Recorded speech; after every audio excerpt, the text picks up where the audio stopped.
அதிமுக ஆட்சி இருக்கின்ற பொழுது 2016 2021 வரை 5 ஆண்டில் 2 முறை விவசாயிகள் தொடக்க வேளாண் கூட்டுறவு வங்கியில் வாங்கிய பயிர்க்கடன் தள்ளுபடி செய்திருக்கிறோம். விவசாயிகள் 24 மணி நேரம் அவருடைய மின் மோட்டார் இயக்குவதற்கு அதிமுக ஆட்சியில் மும்முனை மின்சாரத்தை வழங்கினோம்.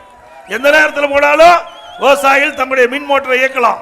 அதே போல குடிமராமத்து திட்டத்தில் இந்த பகுதிக்கின்ற குளங்கள் அனைத்தும் தூர்வாருகின்ற சூழலை உருவாக்கி தந்தோம். இதனால அந்த குளங்கள் கண்மாய்கள் எல்லாம் இன்றைக்கு மழை காலத்தில் நீர் நிரம்பி கோடை காலத்தில் நமக்கு தேவையான நீர் கிடைக்கின்ற சூழ்நிலையை உருவாக்கி தந்த அரசாங்கம் அதிமுக அரசாங்கம். அது மட்டும் இயற்கை சீற்றங்கள், பேரிடர் காலங்கள், கனமழை, விவசாயிகள் பயிரிட்ட பயிர்கள் எல்லாம் சேதமடைகின்ற பொழுது பயிர் காப்பீட்டு திட்டத்தில் விவசாயிகள் இணைக்கப்பட்டு அந்த பாதிப்புக்குள்ளான விவசாயிகள் எல்லாம் கணக்கிட்டு அந்த சேதத்துக்கு உண்டான பயிர் காப்பீட்டு திட்டத்தில் விவசாயிகளுக்கு இழப்பீட்டு தொகையை பெற்று தந்த அரசாங்கம் அதிமுக அரசாங்கம்.